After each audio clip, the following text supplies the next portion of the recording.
अस्सलाम वालेकुम नाज़रीन, मैं हूं फारूक अब्बास न्यूट्रल बाय जावेद चौधरी। मैं दूसरे एपिसोड में हाजिर हैं दोबारा आपके सामने और हमारे साथ मौजूद हैं सैयद मोहम्मद अली।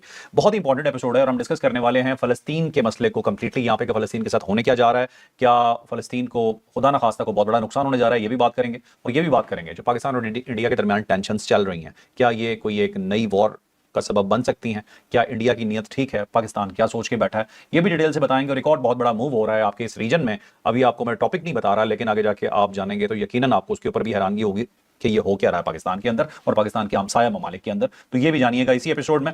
तो सैयद मोहम्मद अली साहब से सबसे हम पहले पूछते हैं फ़लस्तीन के हवाले से कि ये जो 20 पॉइंट एजेंडा था, ये था क्या, ये ड्राफ्ट पाकिस्तान का था, किसका था, उसके बाद जिस तरह से हमने इसे बैक ऑफ किया, क्या वो ठीक था, और फ़लस्तीन के साथ क्या होगा?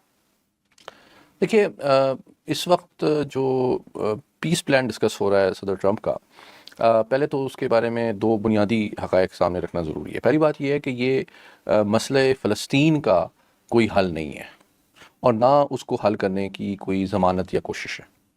हाँ, लेकिन ये इस वक्त एक जामिया और वेल कंसिडर्ड सिफारती कोशिश है कि जो मौजूदा नस्ल कुशी जारी है गज़ा के अंदर, उसका ख़ात्मा किया जाए। और मुस्बत पहलू दूसरा इसमें यह है कि इस मुज़ाकराती अमल में तकरीबन तमाम जो मेन स्टेक होल्डर्स हैं अक़वाम मुत्तहिदा के अलावा वो शामिल हैं।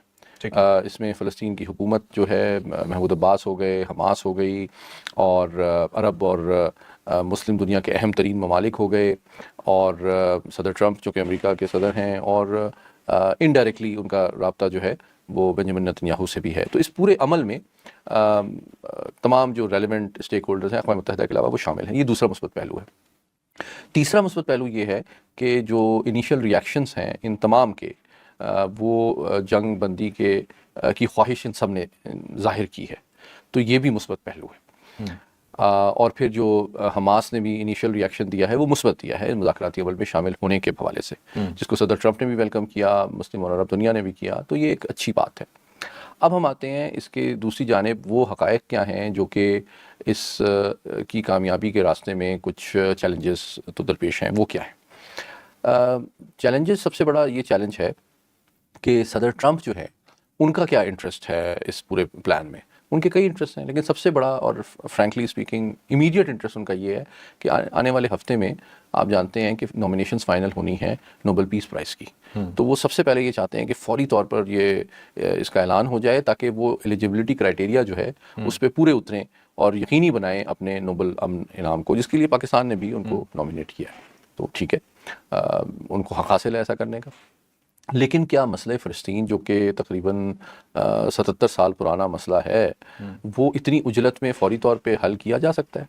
मैं समझता हूँ पाकिस्तान के जो सफ़ीर हैं अक़वाम मुत्तहिदा में, उन्होंने 2 दिन पहले बड़ी एक अहम स्टेटमेंट दी। उन्होंने कहा कि इस मंसूबे के कामयाबी के इम्कानात बढ़ाए जा सकते हैं, ठीक है, अगर ये अक़वाम मुत्तहिदा की सिक्योरिटी काउंसिल इसको इंडोर्स करे। उससे इसको लेजिटिमेसी भी मिलेगी और ये ज़्यादा देर पा भी शामिल होगा। लेकिन इसके इम्कानात ज़ीरो हैं। अच्छा, उसके ज़ीरो इम्कानात क्यों हैं?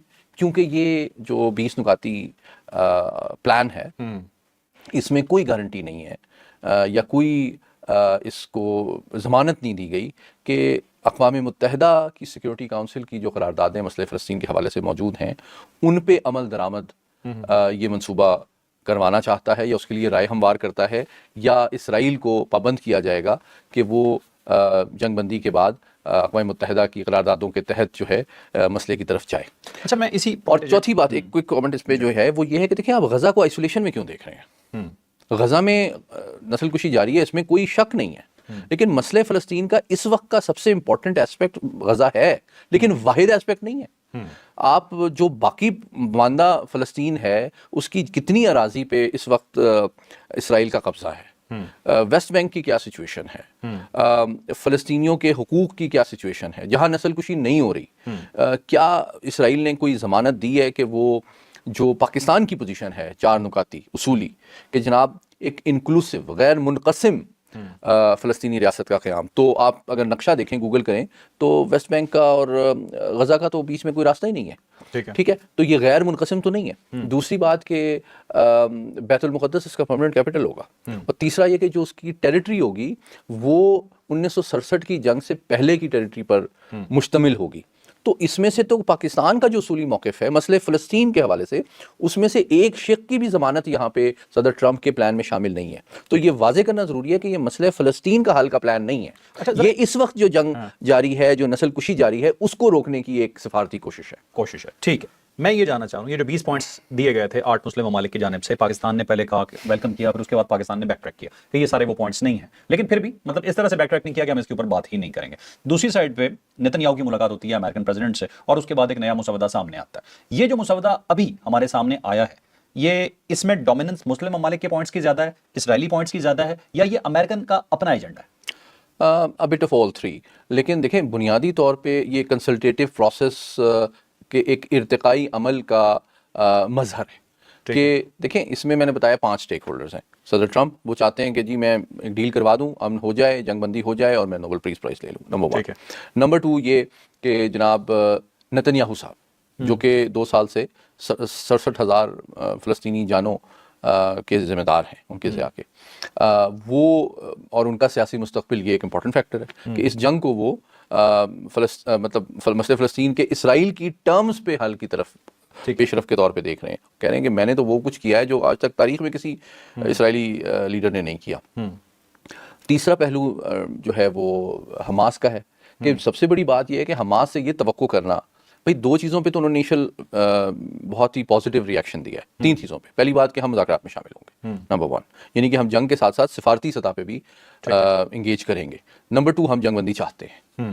نمبر 3 کہ ہم قیدیوں کو کے ایکسچینج کے لیے بھی تیار ہیں. اور نمبر 4 کہ ہم جو ہے ایک نئی جو گورنمنٹ بنتی ہے ٹیکنوکریٹس کی، اس کو بھی کنسیڈر کرنے کے لیے. تو 4 انہوں نے بہت زبردست کنسیشنز دے دی ہیں.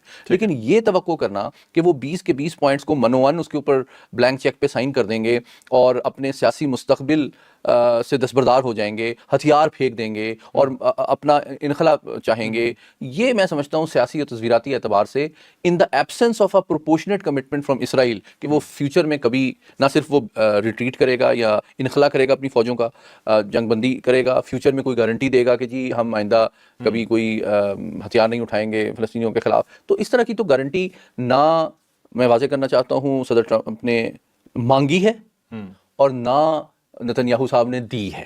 تو ان کی ایبسنس میں یہ توقع کرنا کہ حماس اپنے آرمڈ اسٹرگل کے UN ریکوگنائزڈ رائٹ سے دستبردار ہو جائے گی، یہ میں سمجھتا ہوں غیر حقیقت پسندانہ پوائنٹ ہے. اور اس کے لیے اور یہ وہ اسٹیکنگ پوائنٹ ہے جس کی وجہ سے میں سمجھتا ہوں کہ پاسبل ہے کہ یہ تمام تر امید اور کوششوں کے باوجود کچھ مسائل اس ڈیل میں ہوں، کیونکہ آخری اطلاعات کے مطابق جو صدر ٹرمپ نے اتوار کی شام کو جو آخری وارننگ دی ہے حماس کو، وہ یہ دی ہے کہ جناب اگر آپ سیاسی اور فوجی صلاحیت سے اور مستقبل سے دستبردار نہیں ہوتے تو ہم آپ کو مکمل طور پہ تباہ کر دیں گے. ٹھیک ہے. تو اس کا مطلب یہ ہے کہ اسرائیل اور امریکہ کے جو سیاسی اور تصویراتی اہداف ہیں فلسطین کے حوالے سے، حماس کے حوالے سے، وہ یکساں ہیں، صرف ان کی اپروچ اور پالیسی اور حکمت عملی مختلف ہے. ٹھیک ہے. بس آخری کامنٹ اس ٹاپک پہ میں آپ سے یہ لینا چاہتا ہوں کہ مجھے بتائیے، اگر حماس دستبردار ہو جاتا ہے فلسطین سیکیور ہو پائے گا؟ میں سمجھتا ہوں کہ جو تاریخ کا ایک میں طالب علم ہوں، ادنا سا 5,000 سال کی تاریخ دیکھیں تو دیکھیں عالمی قانون کے بارے میں کہا جاتا ہے کہ عالمی قانون مکڑی کا وہ کمزور جالا ہے جس کو ایک مضبوط تو رون ڈالتا ہے، لیکن کمزور جو کیڑے مکوڑے ہیں وہ پھنس جاتے ہیں اس میں. تو عالمی قانون بھی کچھ اسی قسم کا ہے.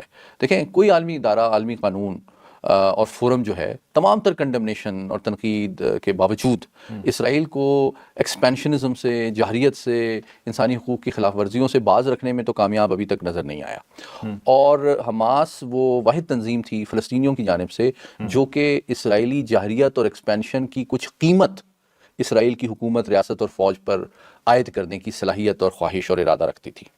اب اگر وہ اس صلاحیت اور خواہش سے دستبردار ہو جائیں تو اسرائیل کا ہاتھ روکنے والا میں سمجھتا ہوں فلسطین کے اندر تو کوئی نہیں رہے گا.